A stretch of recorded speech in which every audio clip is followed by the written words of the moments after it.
오늘 말씀을 보려고 하는데요. 오늘 말씀은 마태복음 6장 9절에서 13절까지입니다. 마태복음, 우리가 올해 들어서 이렇게 말씀을 전하는데 우리 꼭 기억했으면 좋은 말씀들을 한 구절씩 이렇게 말씀을 나누잖아요. 그리고 우리 함께 외우고 있습니다. 그렇죠? 오늘 말씀 좀 길지만 여러분 꼭 외우시길 바랍니다. 그리고 여러분이 분명히 외울 수 있을 거라고 저는 믿습니다. 한 절씩 교독하도록 하겠습니다. 9절입니다. 그러므로 너희는 이렇게 기도하라. 하늘에 계신 우리 아버지여, 이름이 거룩히 여김을 받으시오며 나라가 임하시오며 뜻이 하늘에서 이루어진 것 같이 땅에서도 이루어지시오며 오늘날 우리에게 일용할 양식을 주시옵고 우리가 우리에게 죄진 자를 사하여 우리 죄를 사하여 주시옵고 함께 읽겠습니다. 우리를 시험에 들게 하지 마옵시고 다만 악에서 구하옵소서. 나라와 권세와 영광이 아버지의 영원히 있사옵나이다. 아멘. 다 외우셨죠? 이렇게 하면 됩니다. 지난주에 늘 그렇지만 우리가 깜짝깜짝 놀라는 그런 사건들이 많이 있었던 것 같습니다.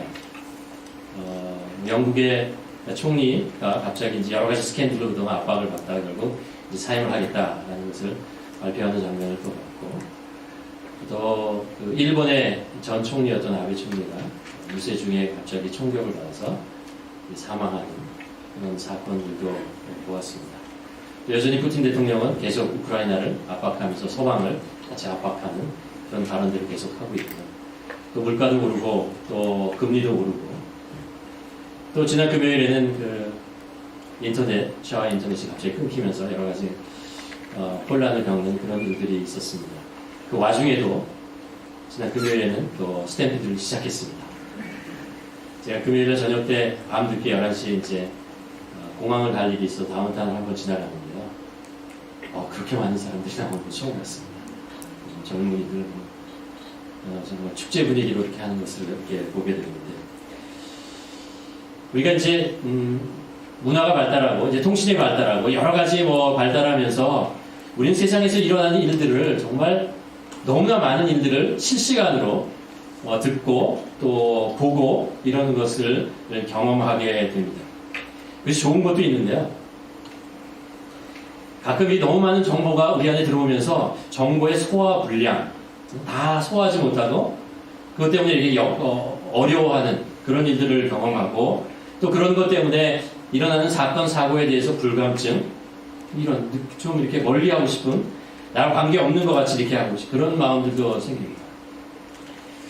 또 한편으로는 그런 많은 사건들과 많은 소식들을 우리가 접하면서 마치 그 사건과 그 상황이 나를 이렇게 빨리 알아들이는 것처럼, 내가 그 안으로 내가 그 삶의 현장 속에, 그 사건의 현장 속에 있는 것처럼 막 느끼며 불안해하고 걱정하고 이런 상황 속에 살아가는 경우가 있습니다. 그러면서 문득 생각하는 게 뭐냐면요, 내가 지금 생각하고 행동하고 말하는 것과 성경에서 말하는 하나님의 자녀의 모습이 과연 일치하는가? 나는 정말 하나님의 자녀답게 이 모든 상황들에 대처하고 살아가고 있는가? 나는 나의 하나님의 자녀됨의 정체성을 잃고 있는 것은 아닌가?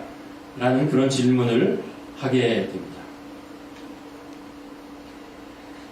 요한계시록에 보면 바벨론에 대한 이야기를 얘기합니다. 하나님을 대적하고 주님의 제자들을 핍박하고 세상의 권세를 가지고 이 세상을 좌지우지하는 그 세력, 그 힘, 그래서 바벨론이라고 요한계시록에서 이제 얘기를 하죠. 근데 사실 이 바벨론이라는 나라는요, 요한계시록이 쓰여질 당시 500여 년 전에 이미 망한 나라예요. 500여 년 전에 메소포타미아를 중심으로 해서 그 지역에 큰 힘을 가지고 지배하고 통치하던 그런 나라였는데 이미 500년도 전에 망했어요. 지금 요한계시록이 쓰여진 당시는 로마 제국이 지배하고 있던 그런 곳이었습니다. 그런데 왜 그 요한계시록을 요한이 기록하면서 그것을 바벨론이라고 얘기했을까라고 하는 것은 이런 뜻이 담겨져 있습니다.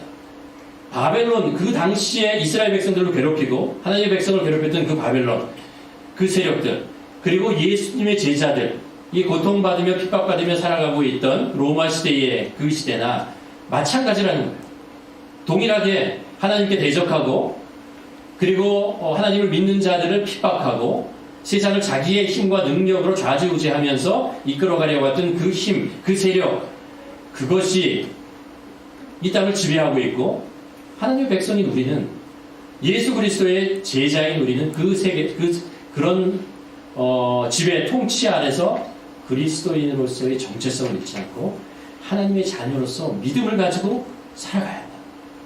그것은 500여 전이나 아니면 예수님 당시이나 아니면 초대교회나 지금이나 동일하게 그런 도전 속에 그런 영적인 싸움 그리고 현실 쪽에 현실에도 부딪히는 여러 가지 사건 속에 살고 있다는 것입니다. 그리스도인이 된다는 것은 이 긴장 속에 살아가는 거예요. 하나님의 백성으로 살아가는 것과 세상의 자녀로 세상의 어떤 그 세상에 속한 자로서 살아가는 것 그 사이에서 늘 도전과 유혹을 받으면서 살아가는 거죠. 그것이 우리를 힘들게 만들고 때때로 넘어지게 할 수도 있고 아픔을 줄 수도 있습니다. 두려움을 주기도 하죠.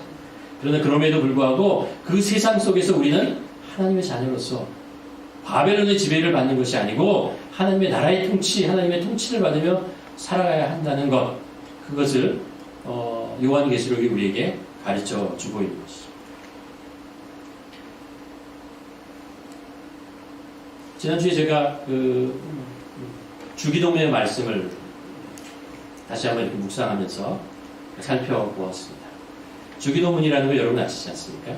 예수님께서 제자들에게 기도를 가르쳐 주시고 이렇게 기도하라 라고 하나하나 읽어보면 기도는 이렇게 하는 거구나. 하나님께서 예수님께서 우리가 이런 기도 제목을 놓고 기도하기를 원하고 이런 것 가지고 간구하고 구하라 라고 말씀하고 계시는구나 라는 것들을 우리가 이 주기도문을 통해서 우리가 알 수 있습니다.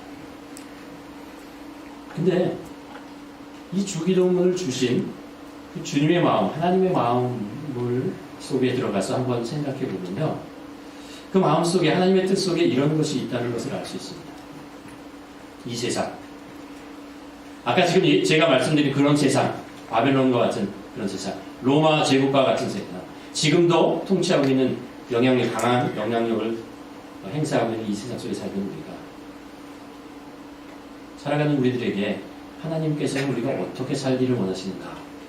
어떤 모습으로 살아가기를 원하시는가? 이 세상 속에서 하나님의 제자, 하나님의 자녀답게 산다는 것은 어떤 것인가? 라는 것들을 우리들에게 가르쳐주기 위해서 예수님께서 이 말씀을 우리에게 하고 계시다라는 것입니다. 주기도문에 담겨있는 내용을 보면요. 우리의 기도의 중요한 뼈대가 무엇인가를 가르쳐주면서 동시에 우리가 이 세상을 하나님의 자녀로서 어떻게 살아가야 하느냐라는 것, 그런 것을 우리들에게 가르쳐주고 있다는 것입니다. 그래서 우리가 오늘 이 말씀을 한번 주기도문을 다시 한번 읽어가면서 과연 하나님께서는 우리를 이 세상에서 어떤 모습으로 살아가기를 원하시는지, 하나님의 자녀는 이 세상에서 어떻게 살아가야 하는 것인지를 우리가 한번 잘 마음속에 기억하며 새기는 시간이 되었으면 좋겠습니다. 주기도문이 좀 길잖아요. 그래서 제가 2번에 걸쳐서 이번 주와 오늘과 다음 주에 걸쳐서 여러분과 말씀을 나누려고 합니다. 처음에 예수님께서 제자들에게 기도를 가르쳐 주실 때 기도가 시작이 이렇게 되지 않습니까? 하늘에 계신 우리 아버지요 라고 말씀하십니다. 하나님께서 우리들에게 바라는 가장 중요하게 여기는, 가장 우선순위로 여기는 것이 뭐냐 하면은 하나님과 우리와의 관계입니다. 우리의 우리가 아버지라고 부를 수 있고 전에 말씀드렸잖아요. 하나님께서 우리를 아들, 딸이라고 부르는 그 관계. 하나님이 이 세상을 창조하시고 우리는 하나님의 뜻, 하나님의 능력에 의해서 창조된 창조물, 이 정도가 아니라는 것입니다. 하나님은 우리를 어떻게 대하시냐 하면은 부모가 자녀를 대하는 마음으로 대하신다는 것입니다. 신랑이 신부를 대하는 마음으로 대하신다는 것입니다. 선한 목자가 양을 대하는 것처럼 우리를 대하신다는 것입니다.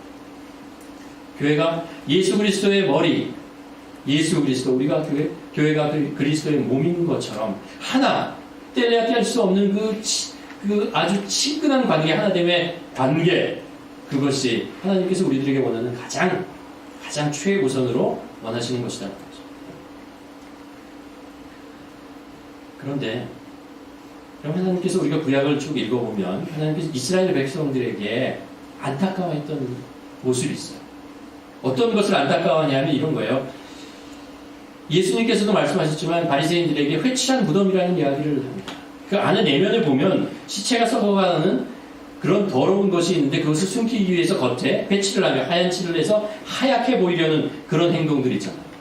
그들이 하나님 앞에서 예배를 드리고 그리고 제물을 드리고 하나님을 예배한다고 하지만 사실 그들의 마음속에는 진정으로 하나님을 예배하는 것이 아니고 그냥 형식적으로 피상적으로 습관적으로 예배드리는 모습이 하나님의 눈에서는 훤히 보이는 거예요.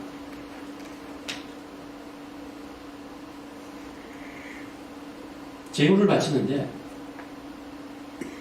하나님께서 우리에게 주신 것, 그 백성들에게 베풀어 주신 그 축복과 은혜에 대해서 이것은 모두 하나님께서 왔습니다. 하나님의 것입니다. 라는 마음을 가지고 내 이 감사하는 마음을 가지고 하나님께 드립니다. 라는 것이 아니고 내 능력과 내 실력과 내 힘으로 내 시간 들여서 내가 땀 흘려서 벌고 얻어놓은 것인데 드리라고 하니 그냥 드리겠습니다. 아까워하며 계산적으로 드리는 그 모습, 그것이 하나님이 안타까운 것이죠. 하나님과 우상을 어느 거 하나 선택하지 못하고 양쪽에 발을 들이고 이쪽과 이쪽을 오가면서 살아가는 그 모습, 양쪽에서 자기가 원하는 것을 취하면서 살아가려는 그런 모습이 하나님에게 안타까운 거예요. 하나님을 향한 이스라엘 백성들이 계산적이고 기회주의적인 그런 모습들이 보이는 것입니다. 이런 것 가지고는 하나님과 만날 수 없다. 하나님과 진실된 교제를 할 수 없다라고 얘기해요. 반면에 하나님께서는 이스라엘 백성들을 향해서 이렇게 말씀하십니다. 출애굽기 19장에 보면 이스라엘 백성들을 출애굽해서 시내산에서 이렇게 딱 내려오죠. 그리고 나서 이렇게 얘기하죠. 내가 애굽 사람에게 어떻게 행하였음과 내가 어떻게 독수리 날개로 너희를 업어 내게로 인도하였음과 내가 보았느니라. 독수리 날개로 안전하게 이곳까지 예수님께서 또 마태복음에서 이렇게 말씀하십니다. 암탉이 그 새끼를 날개 아래 모음같이 내가 내 자녀를 모으려 한 일이 몇 번이냐. 암탉이 자기 자녀 병아리들을 보호하고 지켜주기 위해서 자기 날개 위에 사랑하는 그 모습이었어요. 내가 이렇게 너희들, 내가 이런 모습으로 너희들을 몇 번이나 너희들을 보호하고 지켜주고 너희를 사랑했는지, 긍휼한 마음으로 너희를 지켜주었는지 너희들 기억하지 않겠느냐 라는 것입니다. 하나님은요 이렇게 말씀하십니다. 나는 내가 가지고 있는 전부를 너희에게 줬는데 라는 말씀하십니다. 내 사랑하는 아들을 너희들을 구원하기 위해 생명을 주시기 위해서 그를 십자가에 못 박혀 죽였는데 내가 가지고 있는 모든 것을 전심으로 전부 드렸는데 라는 거죠. 하나님께서 우리에게 원하시는 것은 하나님과의 관계가 최우선, 하나님이 최우선이고 하나님과 우리의 관계가 최우선이라고 말씀하시는 것입니다. 하나님께서 우리를 구원해 주셨습니다. 우리에게 생명을 주셨습니다. 우리를 새로운 창조물로 우리를 만드셨다고 얘기를 합니다. 그러나 그것이 끝이 아니에요. 하나님께서 왜 우리를 구원하시고 왜 우리를 새로운 창조물로 만드셨다는 것입니까? 왜요? 우리와의 관계를 회복하기 위해서 그런 거예요. 원래 하나님께서는 우리는 하나님의 자녀로 이 세상에 창조했는데 죄로 인해서 세상에 빼앗긴 것이죠. 그것을 예수 그리스도 하나님의 전부를 주시고 우리를 다시 구원해 주시고 하나님의 자녀의 관계로 회복하는 것입니다. 너는 내 자녀라. 나와 관계를 맺고 나와 진실된 관계를 맺고 살아가는 존재가 되어야 한다라고 말씀하시는 것입니다. 이게 하나님의 마음이고 예수님께서 제자들에게 가르쳐주신 첫 번째 구절에서 하늘에 계신 우리 아버지, 그분이 우리 아버지이심을, 그 관계를, 그것을 인정하고 살아가며 우리의 삶이 최우선이 되어야 된다는 것입니다. 우리 영혼에는 세상의 어떤 것으로도 채울 수 없는 오직 하나님으로만 채울 수 있는 그런 공간이 있어요. 얼마 전에 전 문화부 장관으로 이어명 교수님 소천하셨잖아요. 그분이 이제 한국의 지성, 냉철한 지성이라고 이렇게 평가받는 분이었는데 인생의 중반을 넘어가면서 예수 그리스도를 만나고 이제 신앙인으로 살게 되셨죠. 그분이 이제 돌아가시기 얼마 전에 인터뷰에서 이런 말씀을 하시는 걸 들었습니다. 나의 인생은 실패다. 왜냐하면 동행이 없었기 때문에. 이혜령 교수님이 얘기한 동행이라고 하는 것은 그런 것이었어요. 내 주위에 나와 함께 있었던 모든 사람들, 그분과 함께 일하고 같이 지내왔는데 사실은 알고 보니까 경쟁자였다. 실제로 인생을 동행하며 같이 살아갔던 사람이 아니고 경쟁자로서 서로를 견제하고 경쟁하며 그러면서 살아왔던 사람들이었다. 그래서 나는 사람들과 온전하게 동행하지 못했기 때문에 내 인생이 실패했다. 우리 인생을 살아가면서 진정한 사람들과의 동행, 그 중요하죠. 또 그 중에서도 가장 중요한 것이 무엇이냐 하면 하나님과의 동행입니다. 우리 하나님과 얼마나 친근하게 진실되게 하나님과 함께 동행하는가, 그것이 우리 인생에 아주 소중한 중요한 것이다라고 예수님께서 우리에게 가르쳐 주시는 것이죠. 우리가 매일 기도하는 거죠. 우리가 말씀을 읽는 것들, 그리고 우리가 예배 드리는 것, 이것의 가장 우선순위, 왜 우리가 이렇게 하고 있는가? 이것은 우리가 하나님 앞에 가까이 가기 위해서입니다. 하나님을 더 가까이 만나고 하나님과 더 가까이 지내고 하나님과 진실되게 살고 싶어서 그렇게 그 자리에뿐만 아니라 인생의 걸음걸이마다 매 순간마다 그 주님과 함께 살고 싶어서 함께 동행하기 위해서 우리는 그렇게 하는 거죠. 이것이 우리에게 첫 번째, 우리 인생의 첫 번째 가장 중요한 목적입니다. 평생을 신앙생활하고 주님과 교제하는 맛을 모른다면 신앙의 참 가치를 알지 못하는 거죠. 예수님께서 요한복음 15장에서 이런 말씀을 하시잖아요. 나는 포도나무요, 내 아버지는 농부라 말씀하신 후에 4절에서 이렇게 얘기합니다. 내 안에 거하라 나도 너희 안에 거하리라. 나는 포도나무요 너희는 가지라. 그가 내 안에 내가 그 안에 거하면 사람의 일들을 많이 합니다. 여러분 인생에서 어떤 열매를 맺기로 원하십니까? 여러분은 살면서 어떤 열매를 맺어가고 계십니까?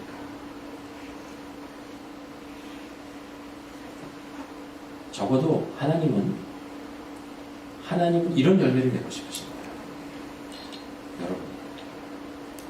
여러분이라는 여러분의 생명, 여러분과의 관계, 여러분을 맺고 싶은 거예요.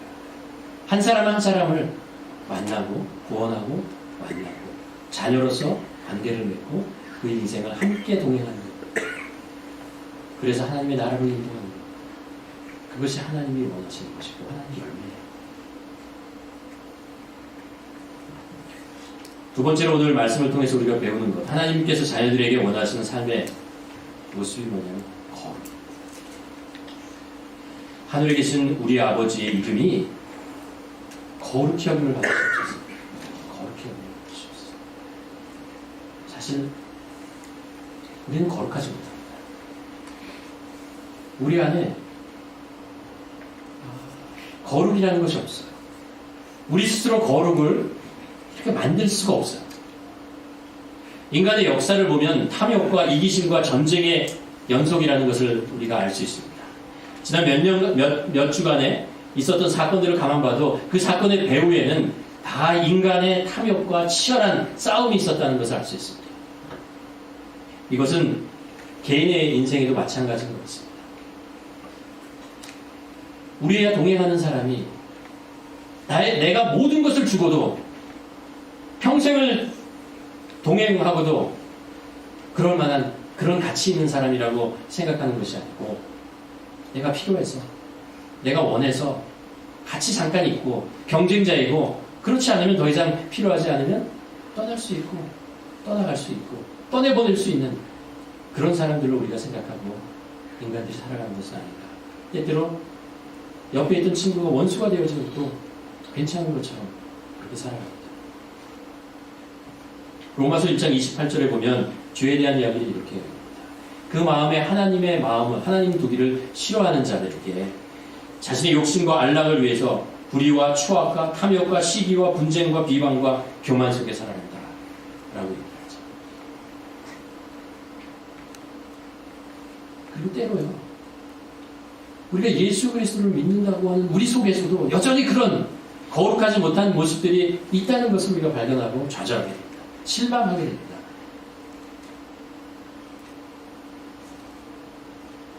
여러분의 인생은 거룩하십니까? 여러분 어떻게 거룩의 길을 가고 계십니까? 여러분의 인생을 보고 여러분의 삶의 모습을 보면서 이 거룩하지 못한 것 때문에 오히려 좌절하고 실패하고 실망할 때가 있지 않습니까? 여러분, 그런데 성경을 가만히 읽어보면요, 그게 소망의 실현인 것을 알 수 있어요. 믿음을 갖는다고 하는 것은요, 믿음이 우리 안에 생겨난다는 것은요, 우리가 예수 그리스도를 믿게 된다고 하는 것 속에 중요한 부분이 하나 있어요. 그 부분이 뭐냐면 내가 거룩하지 못하다는 거예요. 그걸 깨닫는 거예요. 내 안에 거룩이라는 것이 없고 내 스스로 내가 거룩해질 수 없다는 것을 깨닫게 되는 것, 그것이 신앙이에요. 그게 믿음이 주는 아주 중요한, 우리들에게 주는 깨달음이고 진리의 말씀입니다. 우리는 거룩할 수 없는 죄인이라는 거예요. 근데 이게 소망의 시간입니다. 왜냐하면 내 안에 거룩이 없다는 것을 알고 내가 내 스스로를 거룩하게 만들 수 없다는 것을 알게 되는 그 신앙 속에 하나님께서 무엇을 보여주시냐면 하나님은 거룩하시다는 것을 보여주십니다. 우리가 우리 스스로를 거룩하게 만들 수 없지만 하나님은 우리를 거룩하게 만들 수 있는 유일한 분이라는 것을 성경은 우리를 통해서 알려주시는 것입니다. 여기에 우리의 소망이 있어요. 신앙이라는 것은 이런 거예요. 우리가 하나님을 믿는다는 것은 바로 이것이에요. 내가 하지 못하는, 거룩하지 못하는 이 죄된 나의 인생 속에 하나님께서 찾아오셔서 나를 거룩해 만들고 가신다라는 것. 예수님은 하늘의 보좌에 계신 분이 이 땅에 오셨잖아요. 성령님, 거룩하신 성령님께서 우리 안에 오셨습니다. 거룩하지 못한 우리 안에 오셔서 우리의 손과 발, 우리의 심령에 더러운 것들을 깨끗게 하시는 것입니다. 여러분, 이 땅에 이 젠킨스 홀에 불을 다 끄잖아요. 그럼 진짜 어두워요. 왜 어두운지 아세요? 빛이 없으니까. 불을 다 껐으니까. 창문도 없어요. 서로의 얼굴을 알아볼 수도 없는 상황. 그 상황 속에서 우리가 빛이라는 것을 한번 상상해 보시기 바랍니다. 빛의 특성? 우리가 이 빛을 얼마나 서로의 얼굴을 바라보려면 우리가 형광등을 몇 개를 켜야 할까? 몇 와트짜리 형광등을 켜야 할까? 그것을 살려면 얼마나 돈이 필요할까? 아무리 생각해볼 수는 없어요. 다 헛것이에요. 유일한 방법은 뭐냐면 불을 켜는 거예요. 빛이 우리 안에 들어오는 거예요. 그럴 때 비로소 우리는 이 세상, 우리 안에 밝음이, 어둠이 사라지고 밝음이 찾아온다는 것을 알 수 있습니다. 우리 안에 거룩이 없어요. 그러나 거룩하신 하나님께서 오시기 때문에 우리 안에 거룩이 생기는 것이고 우리의 인생이 거룩하게 변해가는 것입니다.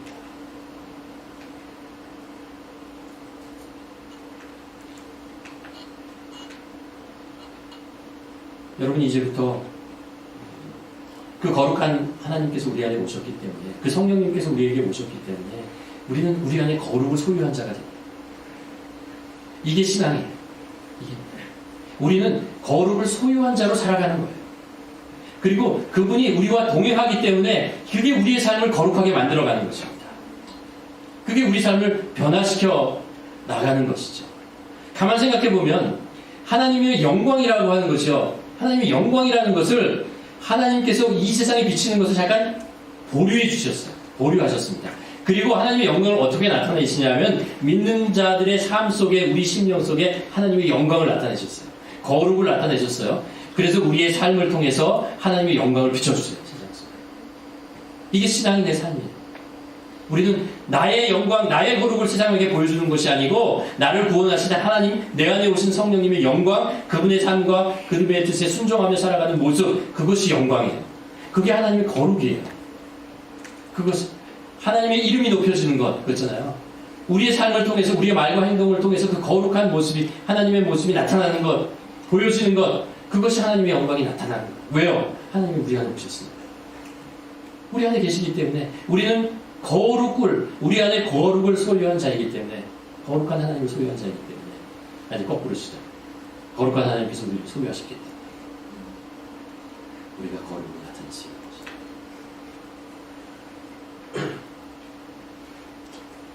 우리가 거룩하신 주님과 가까이 해야 하는 친밀한 관계를 아주 진실된 관계를 가져야 하는 이유가 이렇게 있습니다. 그래야 그 거룩이 우리 안에 더 많이 들어오고 그 거룩이 우리의 삶을 더 지배하고 그래서 우리의 삶을 변화시킵니다. 절대 우리 하나님은 우리로부터 멀리 계시면 안 되는 거예요. 그럼 우리는 거룩해질 수 없어요. 우리는 의로울 수도 없어요. 우리는 하나님의 뜻을 따라갈 수도 없습니다. 그러나 우리가 하나님을 배우고 사도 바울이 고백한 것처럼 예수 그리스도를 아는 지식의 고상함, 예수 그리스도를 알아가는 지식의 고상함, 예수 그리스도를 아는 것. 안다는 게 그게 그냥 지식으로 알다는 게 아니잖아요. 우리가 히브리어에서 알지만 아다라고 하는 이 말은 마치 부부가 잠자리를 같이 해서 서로를 아는 것처럼 그 친밀한 관계 속에 누구도 알 수 없는 두 사람만이 알 수 있는 그 아주 진실된 관계. 우리가 그렇게 가까이 가야 해요. 우리의 삶의 목표가 그렇게 되어 때 거룩이 우리 안에 우리의 삶을 변화시키고 우리를 하나님을 하나님 거죠.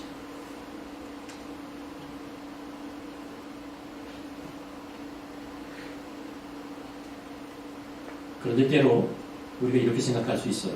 반복되는 실수와 고쳐지지 않는 어떤 습관, 나쁜 습관들. 그것이 이렇게 반복되면서 계속되면서 실망하죠. 좌절합니다.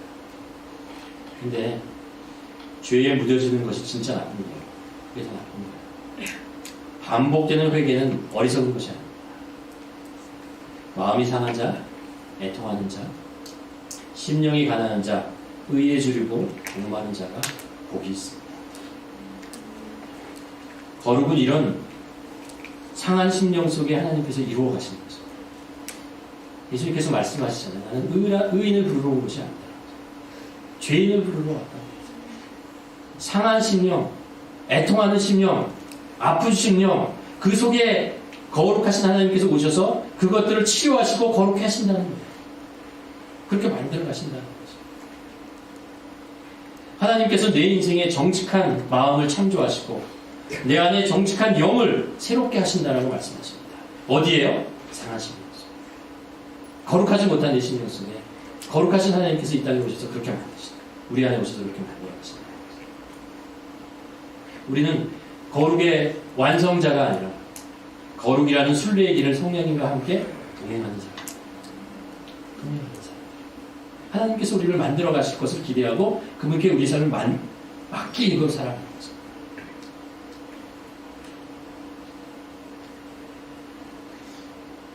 우리는 주님이 가르쳐 주신 기도의 첫 번째 구절을 읽었습니다. 그러므로 너희는 이렇게 기도하라. 하늘에 계신 우리 아버지여 이름이 거룩히 여김을 받으시오. 이것을 순서를 조금 바꾸면요. 하늘에 계신 우리 아버지여 이름이 거룩히 여김을 받으시오며 그러므로 너희는 기도하라.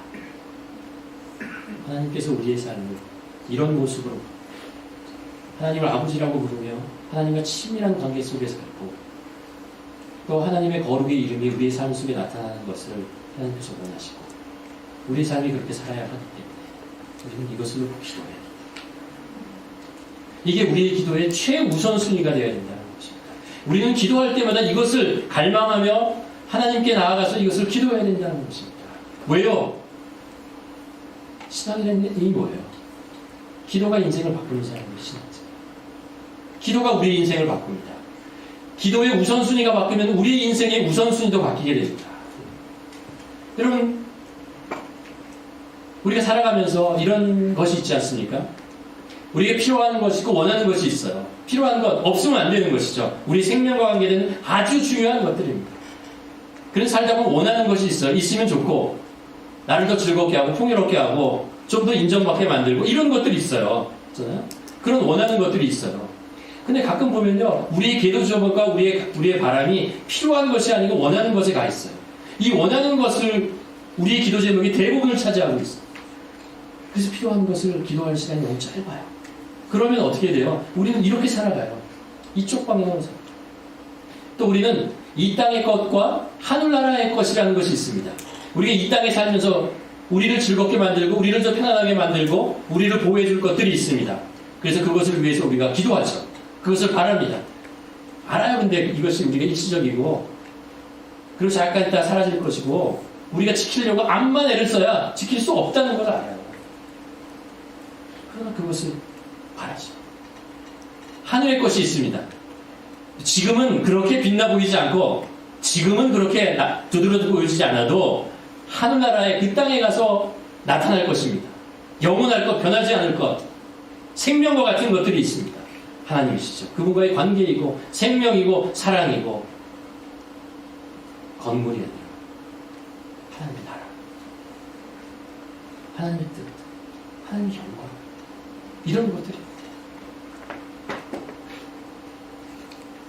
우리는 무엇을 위해서 기도를 합니까? 어느 쪽에 더 많은 기도의 제목을 가지고 더 많은 시간을 들여서 더 간절하게 기도하고 있습니까? 무엇을 가지고 기도하고 있습니까?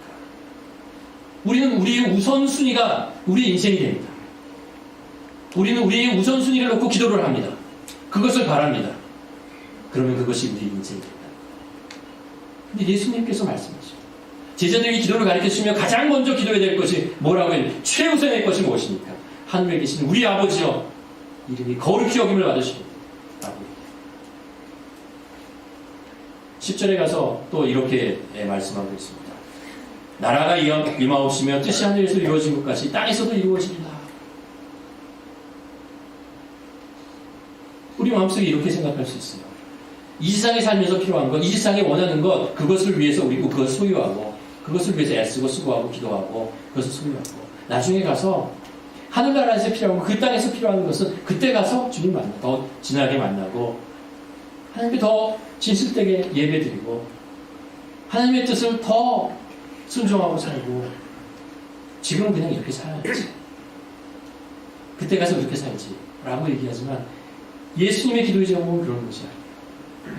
나라가 임하옵시며 뜻이 하늘에서 이루어진 것 같이 우리가 하늘나라 하나님의 나라 그 영원한 곳에서 바라고 소망하는 그것이 거기에서 일어나고 끝날 것이 아니고 그때 일어나고 그때 완성될 것이 아니고 그것이 바로 내가 살고 있는 이 땅 이곳에서 이루어질 것이라는 것입니다. 그것을 위해서 기도하라는 거예요.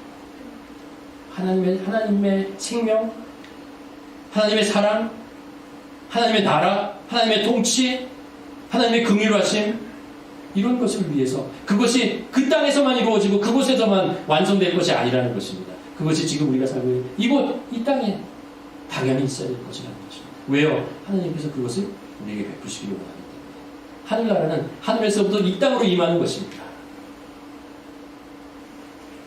그것이 우리의 기도 제목이에요. 그것을 위해서 기도하고 살아야 된다는 것입니다. 그게 하나님의 자녀예요. 하나님의 자녀예요. 우리는 이 땅에서 믿음을 가지고도 세상의 자녀처럼 살 수 있어요. 그런 모습으로 살 수 있어요. 그러나 그렇게 살지 말자라는 거죠. 어차피 신앙을 가지고 살기로 결정을 했으면 하나님이 우리의 아버지인 것을 고백하고 우리의 생명을 구원하신 분이라는 것을 알고 그럴 것이면 하나님의 자녀답게 살자는 거예요. 우리가 잘나고 우리가 그것을 이룰 수 있고 내가 거룩하기 때문에 그런 것이 아니고 거룩하신 하나님께서 우리에게 오셔서 그 뜻을 이루어가기를 원하시고 그렇게 만들어 가실 것 때문에 우리의 부족함과 연약함과 그렇게 우리의 능력이 안 돼도 그것이 하나님의 뜻이라면 그것을 우리의 기도에 최우선순위에 놓고 그렇게 살아가자는 거예요. 그렇게 살자는 거예요. 그게 예수님께서 제자들에게 원했던 거예요. 갈릴리에 보잘것없는 그 어부들과 세리들과 그런 사람들을 모아놓고 예수님께서 그들에게 무엇을 바랐겠어요? 그들이 무엇을 이루어내기를 바랐겠어요? 어떤 하나님의 나라를 로마의 제국 속에서 이루어내기를 바랐겠어요? 그들에게 바라는 건 하나예요. 너의 기도 제목의 우선순위를 바꿔라. 그러면 그 기도의 우선순위에 내가 응답하겠다라고 말씀하시는 거죠. 그리고 하나님께서 이루시겠다. 여러분, 이 주기도를 보면서 우리가 마음속에 새기면서 깨닫게 고백해야 될 것이 무엇입니까? 여러분, 우리의 기도 제목의 우선순위를 바꿉시다. 그래서 하나님께서 우리의 삶을 통해서 어떤 일을 이루시는지 경험합시다.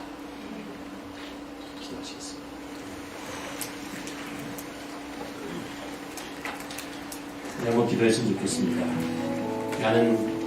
나의 기도의 우선순위가 어디에 가 있는지, 나의 삶의 우선순위가 어디에 가 있는지, 내가 가장 간절하게 바라고 소원하는 것이 무엇인지 한번 돌아보았으면 좋겠습니다. 정말 예수님께서 제자들에게 가르쳐주신 것처럼 하나님의 나라, 하나님의 이름, 하나님의 뜻, 그것이 나의 기도의 우선순위에 가 있는지 아니면 그렇지 않은지 우리 한번 돌아보고, 하나님, 우리의 기도의 우선순위를 바꾸며 우리의 인생이 주님이 원하시는 대로 변화되어지는 그런 우리들의 인생이 되게 하여 주시옵소서. 우리 함께 기도하시겠습니다.